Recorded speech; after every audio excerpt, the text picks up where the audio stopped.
Nenhum time da Europa tem sido tão eficiente no mercado da bola quanto o Brighton. Em um curto espaço de tempo, o Brighton se tornou o principal vendedor do futebol europeu e se tornou também a fonte de reforços dos principais times da Premier League. Nesse vídeo, você verá algumas das principais vendas feitas pelo Brighton e vai entender qual é o modelo de trabalho deles, como eles atingiram o patamar em que estão. Eu vou mostrar tudo isso e muito mais após a vinheta do futebol internacional.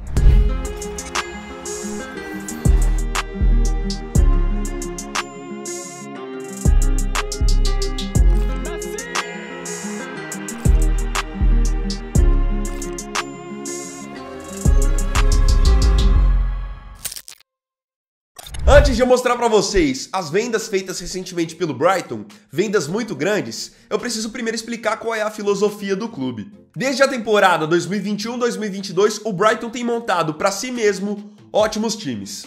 Então eles montam times com jogadores fortes, jogadores velozes, um sistema de jogo bem leve e assim eles têm batido de frente com alguns dos principais times da Premier League. E não à toa, desde a temporada 2021-2022, a pior campanha do Brighton na Premier League foi um 9º lugar.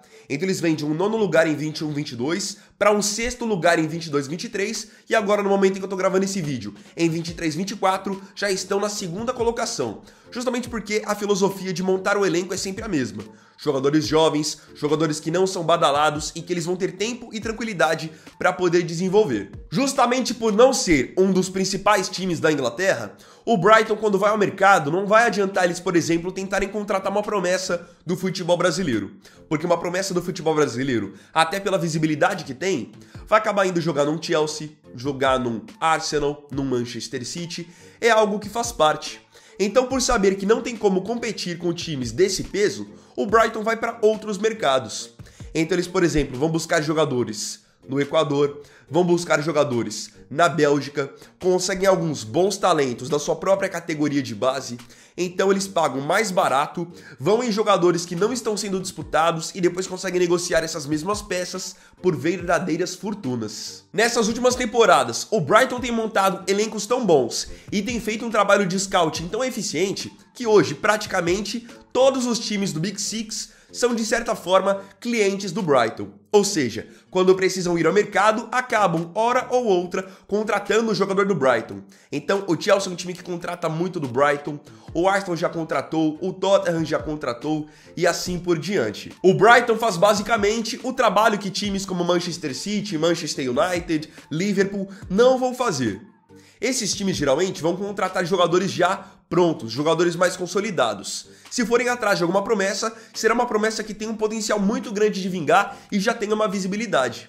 O Brighton faz o trabalho sujo, vai buscar jogadores que estão longe dos holofotes, jogadores que os times grandes não olham a princípio e vão desenvolver eles pouco a pouco, sem a pressão de repente já estar num time de peso e ter que se desenvolver a todo custo. No Brighton não, o jogador tem o tempo e a tranquilidade para poder atingir o seu melhor nível. E aí sim, já com ele pronto, ele ir jogar num time, de repente, do Big Six. Existem alguns times no futebol europeu que já fazem isso que eu tô falando, que o Brighton faz há muito tempo.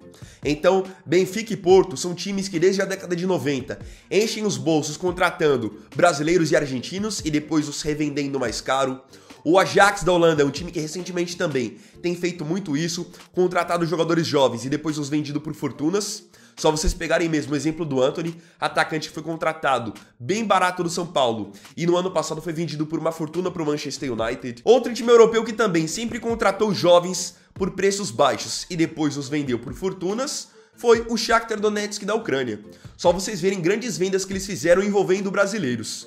Fernandinho para o Manchester City, Fred para o Manchester United, Douglas Costa para o Bayern de Munique, são inúmeros os exemplos. O Brighton agora tem feito isso dentro da própria Inglaterra e não envolvendo brasileiros. Eles vão em outros mercados, como eu disse. Quem imaginaria que você poderia achar o jogador mais caro da história da Premier League no Independiente del Valle do Equador?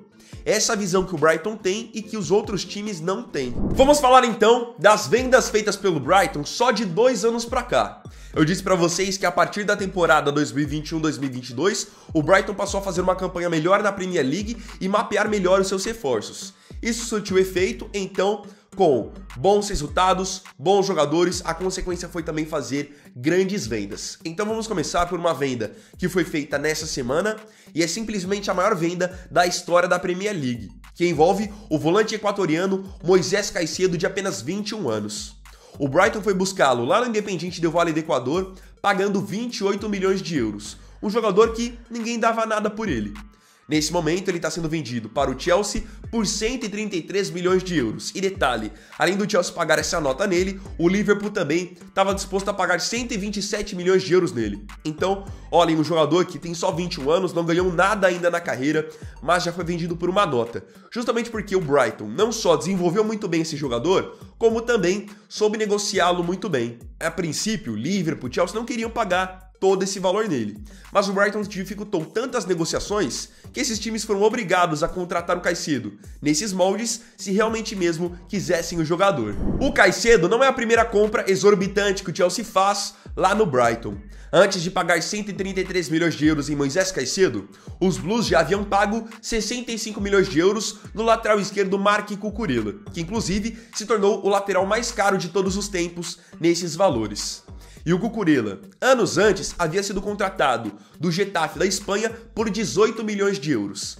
Então, não que o Brighton vai e contrata esses jogadores por preços miseráveis. Não, até que em alguns eles pagam valores altos, mas sabendo que, alguns anos depois, eles vão poder cobrar muito mais do que eles pagaram. Outro time londrino que está acostumado a fazer contratações com o Brighton é o Arsenal. Eles contrataram, por exemplo, com o Brighton, o zagueiro Ben White, que na temporada passada acabou sendo utilizado como lateral direito. No caso do Ben White, foi 100% de lucro, porque ele chegou na categoria de base do Brighton, não foi contratado de outro clube. Então, ele não teve custo algum para poder chegar à equipe e foi negociado com o Arsenal por 58 milhões de euros. Outro jogador que os Gunners levaram, também do Brighton, esse até com uma idade mais avançada, foi o atacante belga Leandro Trossard. O Trossard foi contratado pelo Brighton lá no Genk da Bélgica. Que time que vai atrás de um atacante lá no Genk? O Brighton foi. Ele provou seu valor no Brighton e pouco tempo depois foi vendido para o Arsenal por 24 milhões de euros. Nesse caso não é uma diferença tão grande, mas como eu disse, é porque já era um jogador também mais rodado. Nessa janela, o Brighton foi muito eficiente para negociar um jogador que foi agora, no Qatar, campeão do mundo com a Argentina. No caso, o meio-campo Alexis Mac Allister. Mac Allister arrebentou na Copa, tinha ótimos números no Brighton, então vários times queriam contratá-lo. No fim, quem acabou levando o argentino foi o Liverpool, mas teve que pagar 42 milhões de euros nele. E detalhe, há alguns anos atrás ele foi contratado pelo Brighton, vindo do Argentinos Júniors por apenas 8 milhões de euros. Olhem só como eles mapeiam o mercado de maneira extremamente eficiente. Outro jogador que, assim como o Trossard, não teve uma diferença tão grande no seu preço foi o meio-campista Yves Bissouma. No caso dele, ele havia sido contratado do Lille da França por 16 milhões de euros. E pouco tempo depois foi vendido para o Tottenham por 29. Então, vocês podem ver que o time está sempre saindo no positivo. Às vezes não é de uma maneira tão astronômica quanto a do Caicedo, quanto a do Mac Allister, a do Cucurella, mas eles sempre saem no positivo, que é o mais importante. E uma outra negociação recente que eles acabaram fazendo foi a venda do goleiro espanhol Robert Sanchez para também o Chelsea. Nesse caso, ele foi negociado por 23 milhões de euros. E ele era um jogador formado na base do clube. Ele acabou chegando na base vindo do Levante, então também, assim como Ben White, não teve custo pela sua chegada. 100% de lucro. Só com essas vendas que eu mencionei pra vocês de 2 anos pra cá, o Brighton já botou nos seus cofres mais de 300 milhões de euros. Isso de 2021-2022 até agora. Imaginem o quanto de grana o Brighton ainda não pode fazer daqui 5, 10 anos, caso mantenha o mesmo planejamento. E aí também superar o status de ser um clube vendedor, porque a partir do momento que eles têm esse nível de grana, eles vão poder montar times cada vez mais competitivos e fazer campanhas cada vez melhores também na própria Premier League. E não ficar apenas como um clube ponte para outros times de ponta. Então agora eu quero ver o seu comentário aqui nesse vídeo. Você já tinha reparado que o Brighton tinha agido dessa maneira dentro do mercado? E outra coisa, tem algum outro time que também age dessa forma e eu não mencionei no vídeo? Põe aí nos comentários que eu quero muito saber o que você pensa. Então, bom, galera, esse aqui foi o primeiro vídeo dessa terça. Agradeço profundamente a você pela companhia em mais um vídeo do canal. E não se esqueça, se tiver gostado desse vídeo, deixe seu like, se inscreva no canal, compartilhe, comente e me siga aqui também nas minhas redes sociais. Então é isso, galera, tamo junto, até mais tarde e até o próximo vídeo. Fiquem com Deus. Vini Weiner aqui, valeu, falou e fui!